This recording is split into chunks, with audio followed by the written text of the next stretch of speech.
Welcome to the Human Experience Podcast, the only podcast designed to fuse your left and right brain hemispheres and feed it the most entertaining and mentally engaging topics on the planet. As we approach our ascent, please make sure your frontal, temporal and occipital lobes are in their full upright position.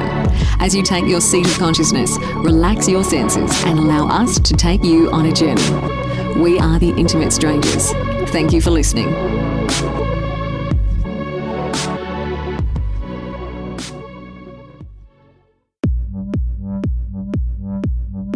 Xavier Katana here with the Human Experience. Guys, wow, what an absolutely profound, magical, game-changing episode we have here with mestre Jeffery Bronfman. Jeffery was the president of the U.D.V in the United States from the early 1990s to 2005. He was also instrumental in spearheading the legislation in the Supreme Court case granting us the freedom to drink hoasca, otherwise known as ayahuasca. I must sincerely thank Jeffery for not only lending me his time, but trusting me with doing this episode and giving HXP the exclusive. You will not hear this anywhere else. He was asked by Time, ABC, NBC, Larry King, and other major networks to do an interview, and he trusted us, the Human Experience, with this recording. I must also thank a very good friend of mine who was instrumental in setting this episode up. I'm certain he will be listening. If you're interested in communing with the divine, with connecting with the divine intelligence, realigning with your purpose, your own spiritual evolution, and if you're interested in learning about using these plant medicines from healing us to connecting us back to the source, before the modern advent of pharmacology and chemical substances was the plant realm. To be able to access this true medicine is one of the greatest gifts we as human beings experiencing life on this planet have. So I'm beyond thankful and grateful to have had the opportunity to speak with Jeffery one-on-one to really dig into the story of what happened to him during the DEA's raid on Jeffery's property. In this episode, we lay out that story in detail. This episode was seamless, and there's a very potent, wise, lucid understanding that comes with Jeffery's words, which I'm certain that you will pick up on. If you enjoy this episode, help us cover server costs, bandwidth costs, which increase every day. You can do this by getting to thehumanxp.com/donate. We put a massive amount of momentum into curating these episodes for you guys, so we sincerely appreciate any support that you can offer. Please also get to our Facebook page and give us a like there. Follow us on Twitter to stay updated on everything we're doing. You can do that by finding us at the Human XP. Guys, as always, thank you so much for listening. This episode makes my job 100% worth it. Thank you, guys.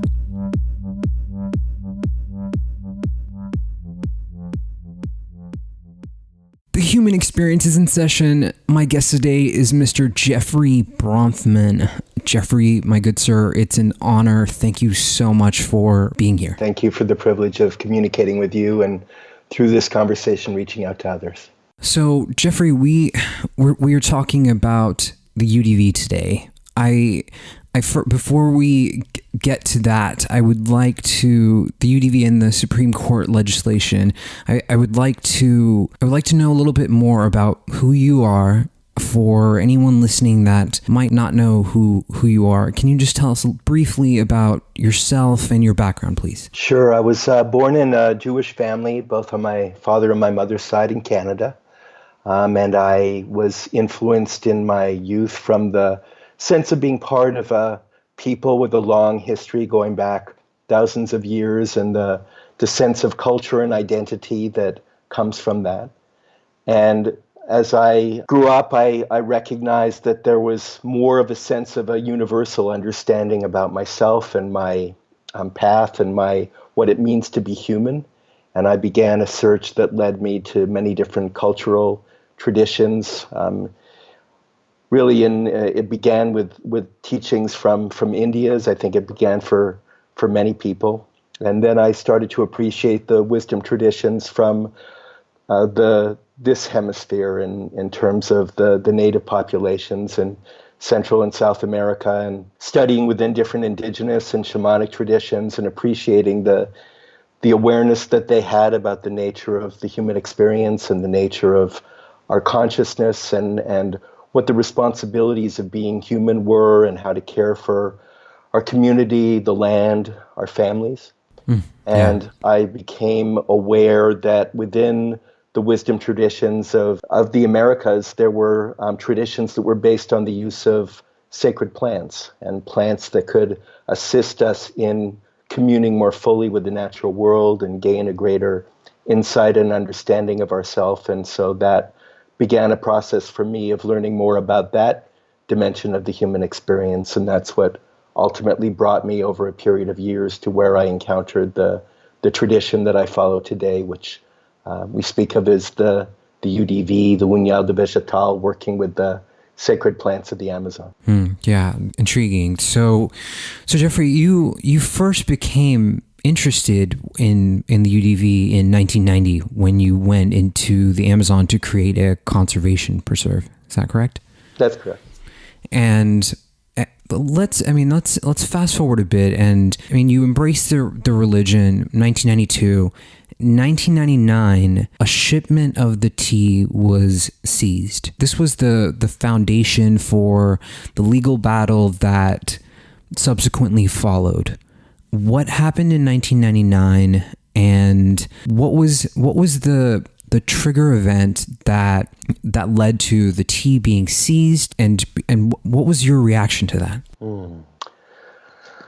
Well, some of these things I think happen within a mystery, and there are dimensions of that I'm not sure that we'll ever really know fully how and why, and the mystery of how it happened. I established the UDV in the United States after my first trips to Brazil in the early 1990s. I established it in 1993. And we had been organized and were realizing ceremonies over a period of years when, knowing that eventually there would likely be some questioning on the part of the government of the United States with respect to what we were doing, because it was somewhat unusual. And because we were aware of the fact that what the tea that we were utilizing as a central sacrament of our religious practice, of our spiritual work, if chemically analyzed, could be found to contain what would be considered a controlled substance. There are alkaloids or products of natural origin within the tea that, when synthesized, can be utilized in ways that the Drug Enforcement Administration in the United States and the laws of the United States could understandably have some questions about. And so while we felt that what we were doing was protected constitutionally and was protected under the principles of basic human rights of freedom of religion, we recognized that it was an unusual practice and was not common in the modern world for people to actively be coming together in a ritual setting and drinking a sacrament that had a psychoactive effect, a way of enhancing our consciousness and our awareness. So I knew really from the very beginning that there would come a point where there would be some question, possibly, that could be raised about this practice. And then the way that question came was in an unexpectedly strong form, where I was, as you indicated, prepared to receive a shipment of our sacrament that was being shipped to us from Brazil. And when I came to the door, there were armed federal agents from the FBI and the Customs Service who were there, having accompanied the shipment, determined that it contained something that they were concerned about, and allowed me to receive the delivery, and then came in and began a process that led to our going to court. So that is what's known as a controlled drop, correct? That's correct. It's where there is a shipment that they've determined has some element to it that they're concerned about legally. They arrange for the shipment to be delivered, someone signs and takes responsibility for it, and then the federal authorities that administer that area of the law can come in and take legal action because someone's taken responsibility for the shipment. And I mean, although there were no arrests made, the UDV had to stop using the tea, right? Well, we made the conscious decision to stop for a number of different reasons. It wasn't that we were ordered to. By indicating that they believed that what we were doing was not a legal activity, if we continued, risked the threat of some kind of legal action or prosecution. So although they didn't prosecute anybody initially, there was the threat that a prosecution could happen subsequently. And so we made the decision to suspend our works in order to be able to enter into a process of engaging with the authorities of the United States to be able to show them the beneficent nature of our practice and to show that we were people who respected the law and respected the order within our society. This is an incredibly stressful event, right? I mean, it's these federal agents come and you're practicing this very peaceful event, and you're enhancing your consciousness, and it was proven that there is no harm to the health with this tea, and yet these federal agents are coming down, knocking down your door and raiding this area so that they can seize the tea from you. Yeah, unquestionably, it stirred up a lot of different feelings in me at the time, and it's very different looking back on it now, some years later, after all the process that we went through of clarifying our position and clarifying our right through the courts. But at that moment, it was stressful, and there was a lot of concern I had for myself, for my family, for my future, for my well-being, because in their eyes, the question was I a criminal importer of a dangerous drug? And that was the way that I could see some of them were viewing me, and the notion of there being a legitimate religious and spiritual use for these plants was not something that was part of the understanding at that time within the legal system or within the political system. And so that was the work that we had to do, was to educate. There were conditions, there are certain substances that have, over the period of recent history, I think it was beginning in 1961, came under international control because they had certain properties where there was a concern about them being abused. And in 1961, under a convention, a treaty that was signed by countries all over the world, the cannabis plant, the coca plant, and the poppy straw from which opium is derived became subject to international control. And that was the beginning of the formation of a body, international coordinated body, that related to the control of plants and psychoactive substances that previously hadn't existed before. And so there were histories of use of different kinds of psychoactive plant materials within cultural traditions all over the world going back for thousands of years. Yeah. But in the modern era, there was more of a sense of ways that these substances, these plants, could be abused and could be misused. And so the system developed that was treating them as if they were dangerous narcotics or toxic substances that needed to be restricted, prohibited, and controlled. And so it was within that paradigm that I was encountering the authorities of the federal government, who had been within this paradigm of misunderstanding about the nature of these very vitally important elements of our experience of nature. They thought of it as something that needed to be criminalized and people prosecuted for. It was labeled a Schedule 1 substance, which is, by definition, has no currently accepted medical use and high potential for abuse. Well, it's interesting that you mentioned that. Actually, our position was that the tea itself wasn't listed as a controlled substance. There was a compound that had been found within the tea called dimethyltryptamine that was listed as a controlled substance, as a chemical. But the natural occurring element of this alkaloid, of this molecule, that is pervasive in many different plants in nature, we felt was not specifically controlled. And that was one of the arguments that we made. But interestingly, this idea of no known medical use, in truth, the tea that we use within our religious tradition has been used for healing purposes and for medicinal purposes among traditional societies and shamanic cultures for centuries. So while the laws were claiming that there was no known medical use, in reality, there had been medical uses, health uses, beneficent uses that had gone on for centuries. It was just not properly understood. Yeah, and this is something that comes around later, which we will get to. I want to go through this timeline. May 1999, the tea is seized. November 2000, this is 18 months later. The UDV is unsuccessful in negotiating a settlement allowing the continuation of the religious practices with the hoasca. Yeah, from the time that they seized the tea, there were some lawyers who came forward to assist and defend us.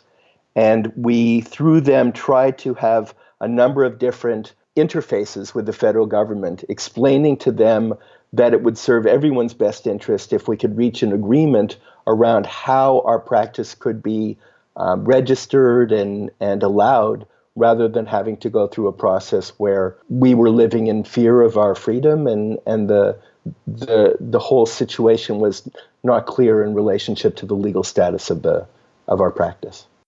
Okay, right. So then the UDV filed a lawsuit in federal court against the DEA, the U.S. Customs Service, the United States Department of Justice for violations of the First Amendment to the U.S. Constitution and the Religious Freedom Restoration Act. What element of the First Amendment did the UDV use to defend itself? The most important element was that the First Amendment of the Constitution allows for the free exercise of religion.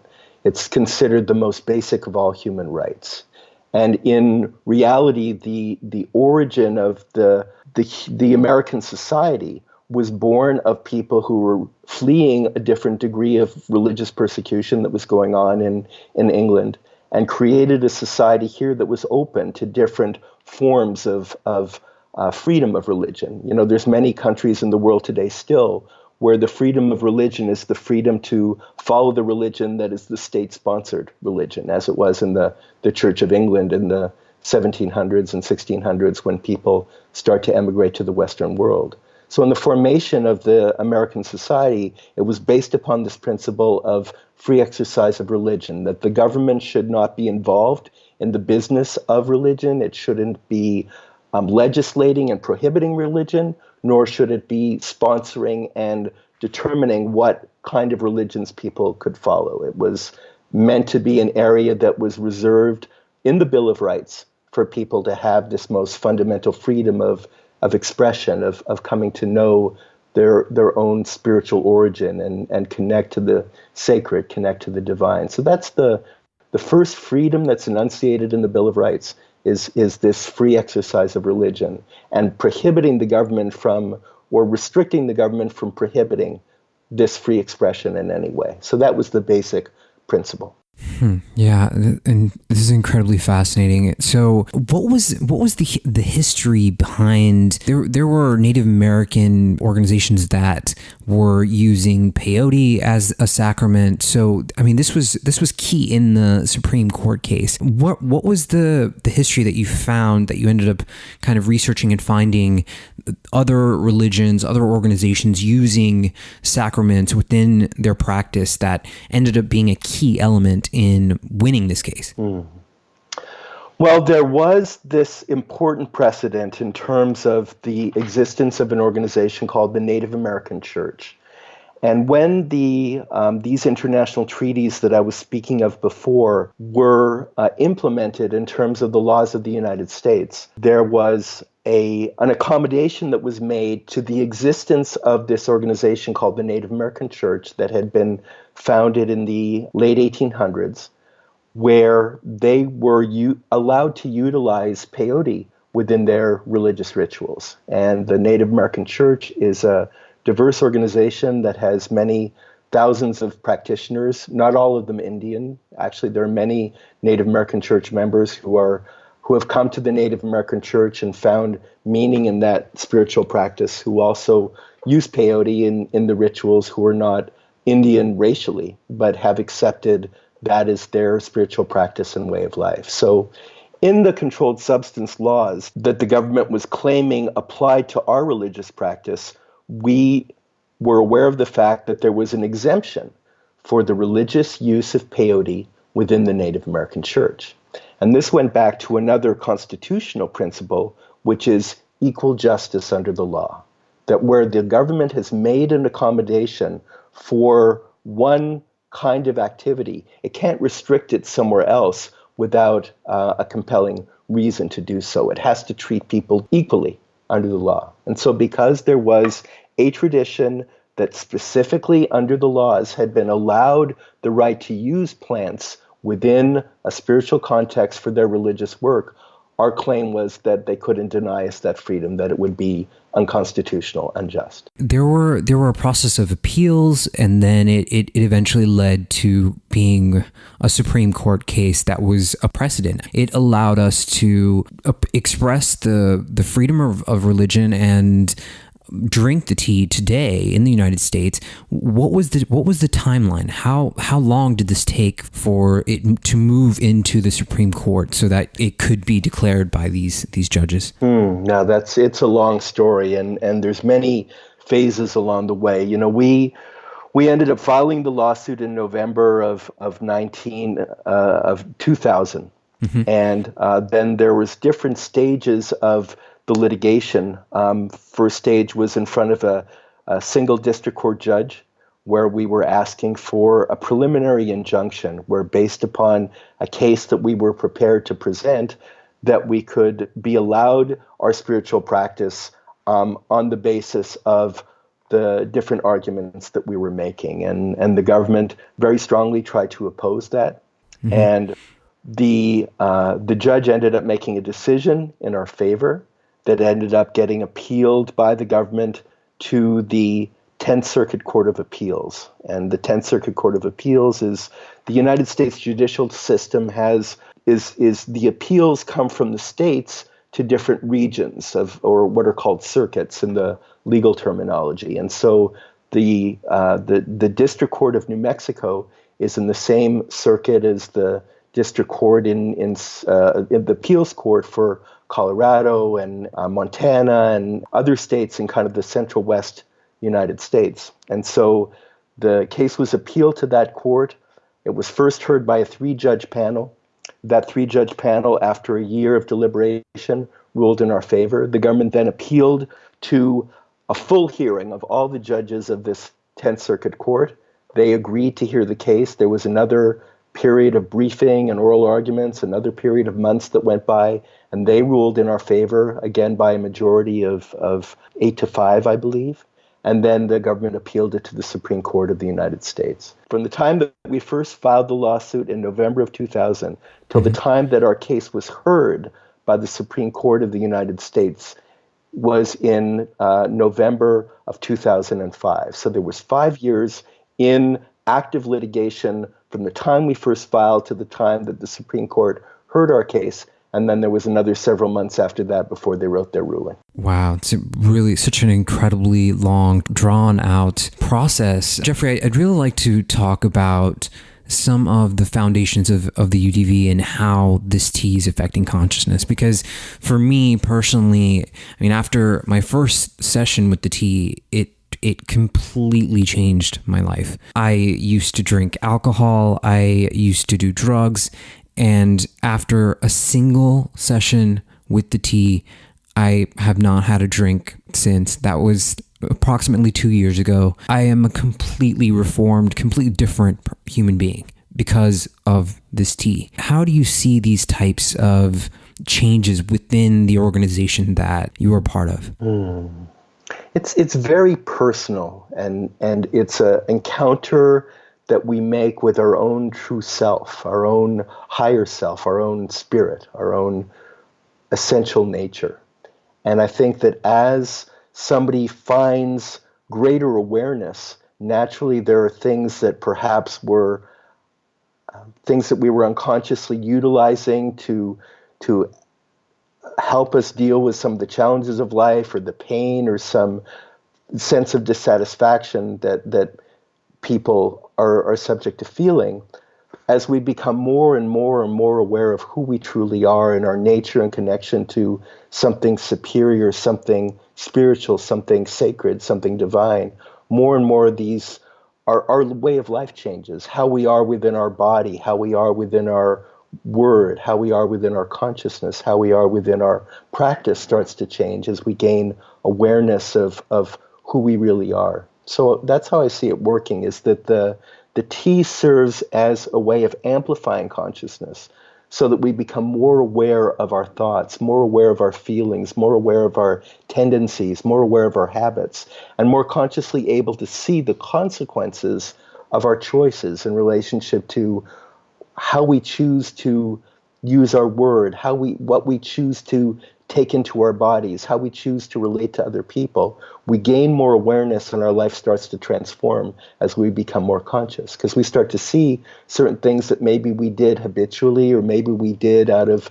a sense of emptiness before. We come to a point where we see we no longer need that. We no longer want that. We have a different way of moving through life from a different sense of different sensibility, different awareness. And so it's not uncommon what you described for people who have had challenges with substance abuse to come and drink this tea, which is made just from 2 plants, part of the natural world, without any fermentation, without any form of corruption, and take it into yourself and have it invigorate and illuminate and awaken and inspire your true self, your consciousness. Yeah, such a powerful thing to connect back into a person's self and go through this process of, drinking the tea. And it seems to be a very mysterious thing. It seems that it is the only true medicine. It is one of the only true medicines when in a world of pharmacology where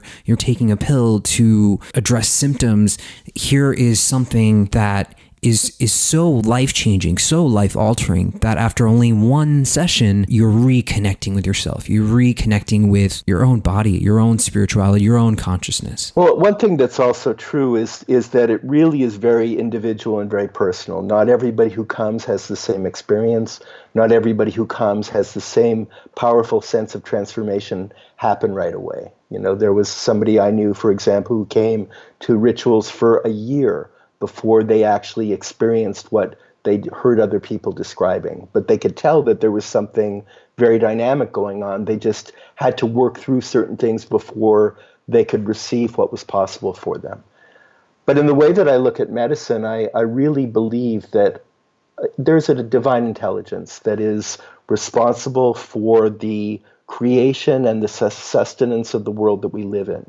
And that intelligence created this world for a purpose, which relates to our spiritual evolution, our spiritual development. And on this earth, that power, that intelligence, that divine architect put plants that could serve a variety of different purposes, from healing us, from nurturing us, from providing shelter for us, but also certain plants that have the capacity to connect us back to the source.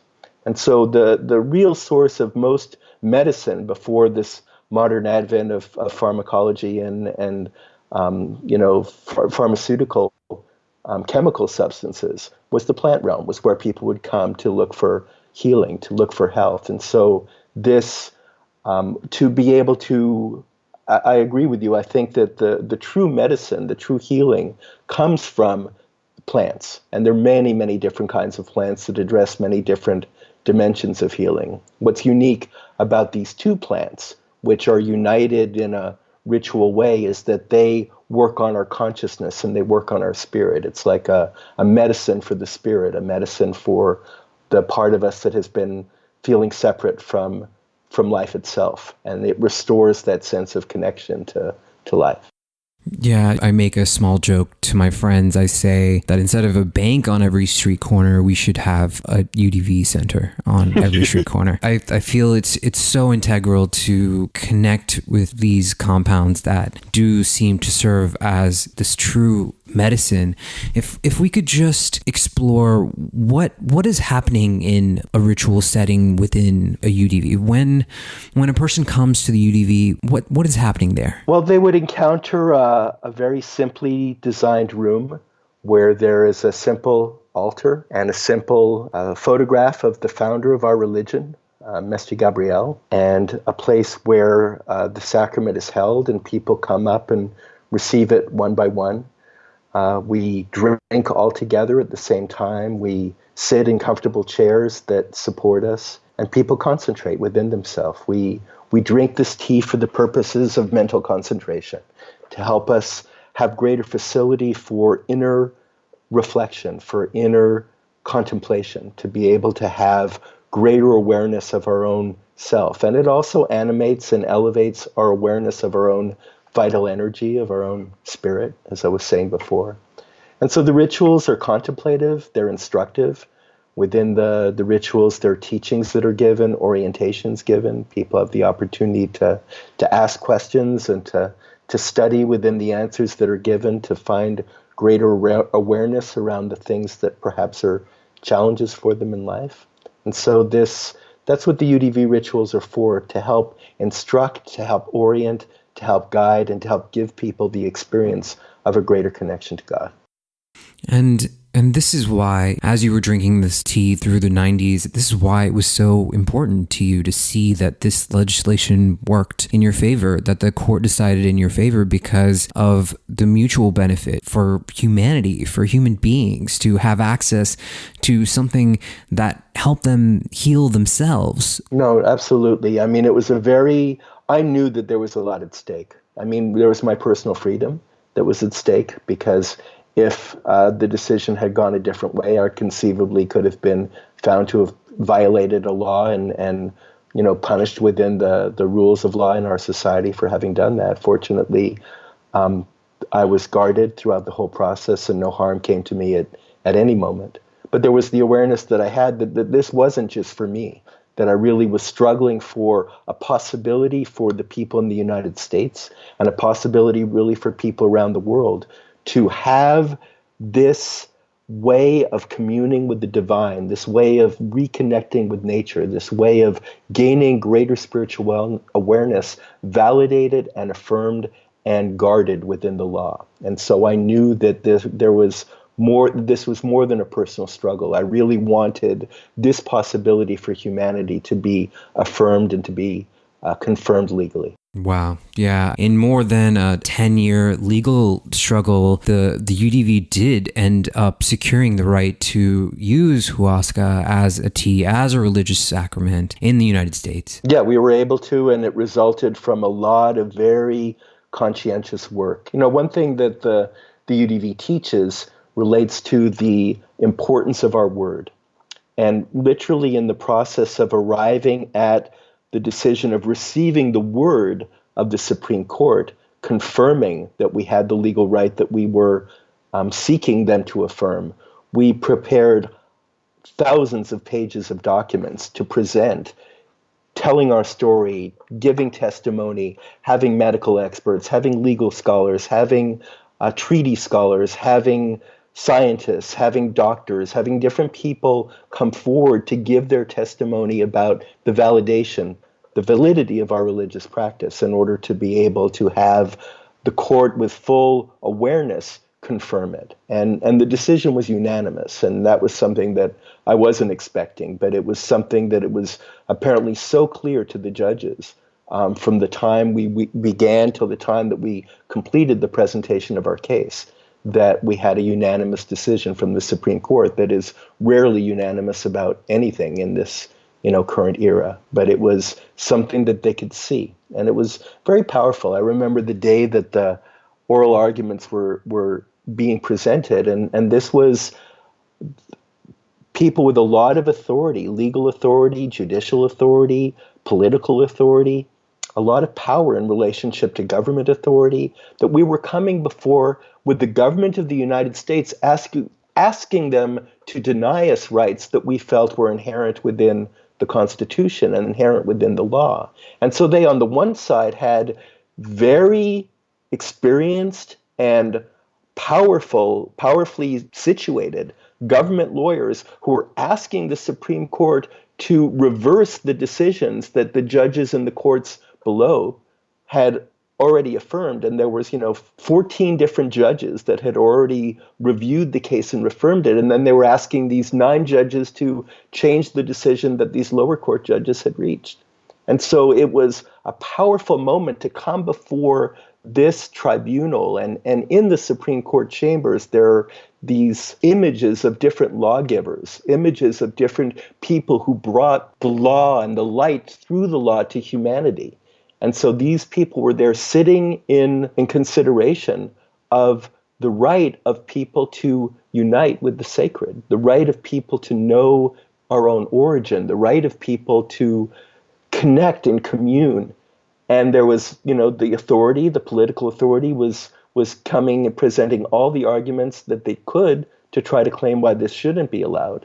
And fortunately, the Supreme Court found more righteousness and more truth and more justice in the arguments that we were presenting in the testimony that we were giving, and they affirmed that right. Wow. Yeah. I mean, there's so much thanks, and just the work that you have spearheaded and the team of people that have secured this right for us to drink in the United States in this precedent case. I read this quote that you said, "This has been a time of indescribable stress and sadness for me. The effect of all of this has produced tremendous strain on my family, my personal health, and to some degree, my religious faith." It's a war. It really seems like a war. I mean, we won. No question. So Jeffrey, I really want to know, for you and in your own personal experience, and how long have you been drinking the tea now? Well, I first came to the UDV in July of 1990, and we're now October of 2016, so I've been at this for over 26 years. Yeah. What is something that has been shown to you, or that you have realized through drinking the tea for as long as you have been drinking it? What I noticed at the beginning, and I think in some ways that's a very important time as we come out of one stage of life and into what will be the next developing stages of our life, was an increase of my own intuition, an increase of my own sensibility and sensitivity. I believe, and the UDV teaches, that each one of us have a conscience, and within our conscience is a connection to a higher intelligence, a higher sense of order, a higher awareness. And so I felt my intuition growing as a result of my early experiences drinking the tea. And over the 26 years, that has become something that I aspire to live with, is the awareness of my awakened sensitivity to the world around me, in conversations with people, in the work that I choose to do, in what I'm called to do every day, from the moment I open my eyes in the morning until I go to rest at night, and then even in my dreams sometimes, to work within this awareness of maintaining my connection to the sacred, to this higher consciousness, and bringing it into practice, into action in my life. So over 26 years, it's hard to distinguish, one thing or another thing. There have been so many things that have happened to me, but the general progression has been one of greater connectivity, greater happiness, more friends, more ease and more peace in my life, and more joy. So Jeffrey, it's not just about the tea, it's also about this community and these people who actually love and care for you. I remember my first session with the tea, and I showed up at this church, and I have never been greeted with so much kindness and love and affection from complete strangers. I immediately felt more at ease than I ever had in my life. It was so life-altering for me to experience that, to connect with these people who at the time didn't know me, and yet had their arms wide open, and just so much love, so much outpouring of support and family, soul family. Yeah, I'm so happy that it was that way for you, and I really hope it's that way for anybody who would find their way to come to know this. And I think it's part of, in this process of awakening and coming to greater understanding of what it means to be human, and greater understanding of the laws that govern the human experience, I believe that the awareness comes that the fundamental principle of life is that we're here to love. We're here to love, we're here to serve, we're here to care for one another. And the more spiritually awakened a person becomes, the more that becomes the fundamental mandate of their life. I was talking about this the other day. We were talking about the evolution from Judaism into Christianity, which Jesus came as a guide to take people into the next level of the human awareness in that era.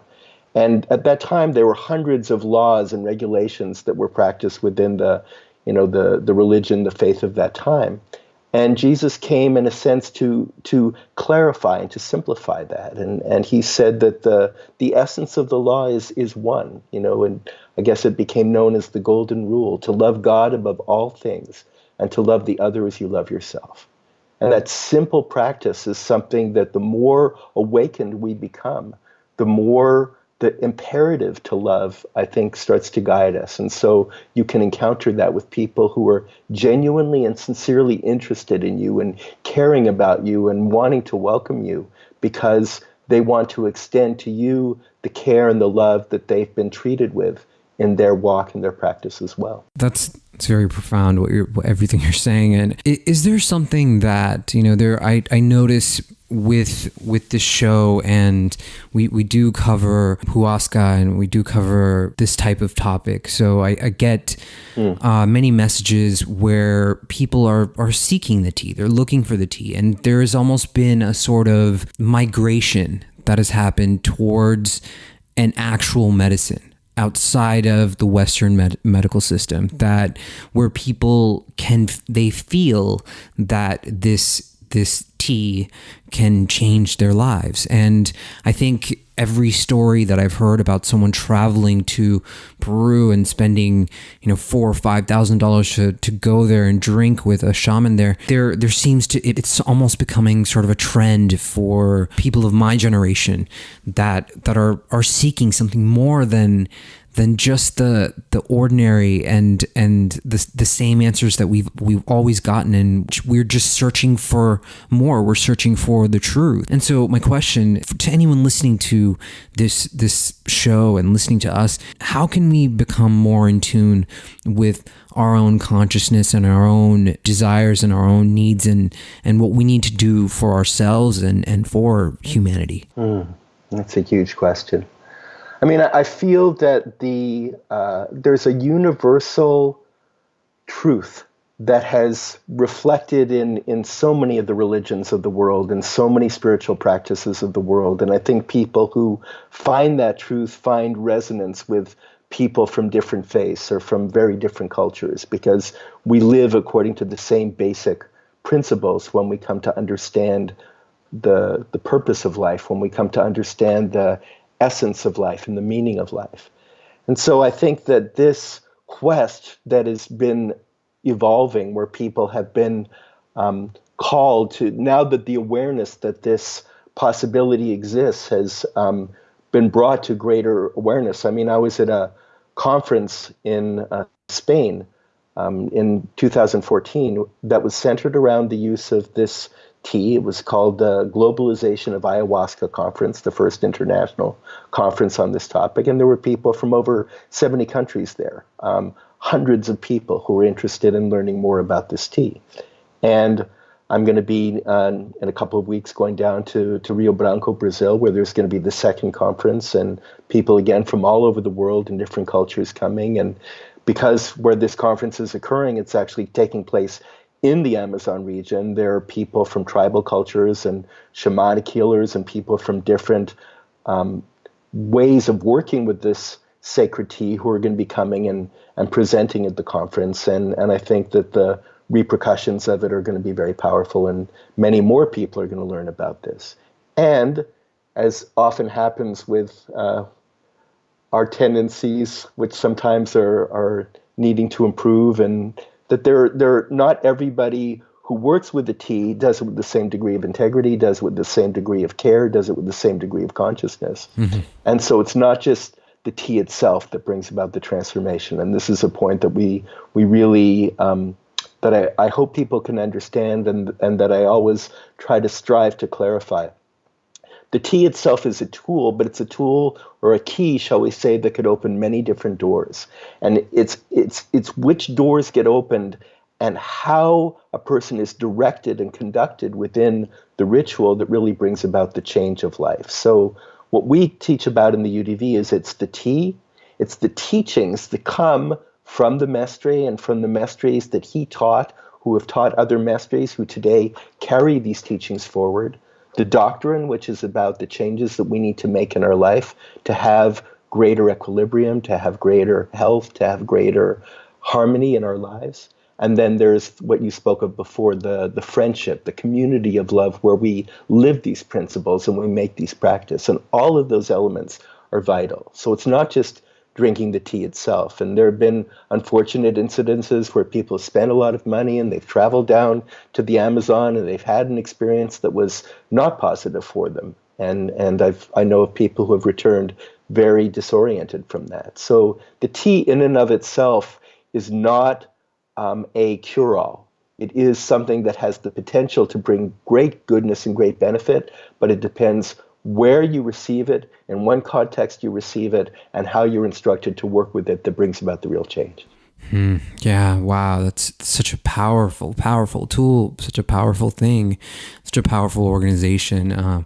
Jeffrey, I think I could sit here all day and kind of inquire more and more about what's going on with you and the tea and consciousness. I feel very honored I don't think that you give many of these interviews, so I'm very, very honored to have you here and to discuss the case and what the UDV is doing as a community and for humanity and for consciousness. And I feel that it's very early in these stages. As an organization, it is still quite young. So we have a long road ahead, and I believe that this organization can help many people. Jeffrey, it's truly an honor, sir. I mean, is there anything that you would like to give to anyone listening, advice, anything that you would like to kind of have a moment to say to anyone that might be listening to this? Thank you, for the opportunity to offer something in this way. And I just really want to say that for people to recognize that the privilege of being alive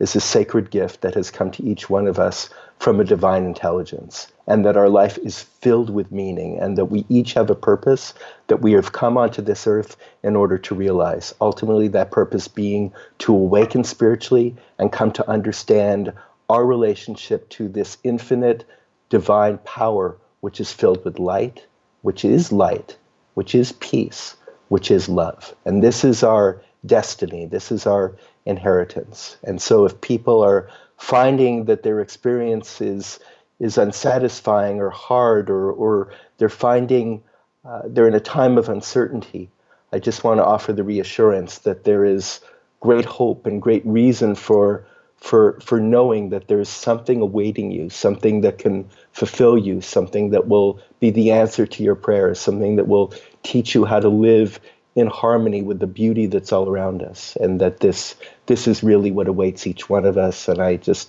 can offer this with certainty and reassurance that we're on a journey that will take us to a place of more beauty and more happiness than we could ever imagine, and that this is what awaits us in this rising new day of humanity that's begun. Jeffrey, there's such an amazing potency to your words, and I'm at a loss for them. Actually, I'm so thankful for your presence here, for the work that you've done, and for fighting this battle for us, so that we do have this opportunity to express religious freedom and take part in this sacrament. Jeffrey, where can people find more about the UDV if they're interested? I'm sure anyone listening to this conversation will be interested in finding more about the UDV. Yeah, there's a website. It's udv.com.br, and that's where you could find out more information. And then there's also a udvusa.com website that explains about some of our work in the United States. So that's where the information, I think, is for people to come and find. And then if there's a place in the local community where people live, there's information about that, where the communities are and where the groups are, that they could find on the website. Amazing. Jeffrey, my good sir, it's really been a pleasure and honor. I can't thank you enough for being here, being open with this whole story. It's very remarkable. And again, thank you for the work you've done, you continue to do, and your presence today. It's my pleasure, and I it's part of my joy to be able to share this. I've benefited so much, I've learned so much, and to be able to share this with other people. And open this possibility for others is really my happiness. We worked really hard to be able to have this right, to secure this right. But as I was saying before, it wasn't just for us. It's to make it possible to bring about a change in humanity, because we really need this. We need reorientation. We need to have better understanding about how to live well on this earth. And I'm grateful to be part of this movement of awakening that's happening, and honored to be able to in some small way tell people about this practice and share my experience. Love it. I have a big smile on my face. Jeffrey, thank you again. This is the Human Experience, guys. We will see you guys next week. Thank you guys so much for listening.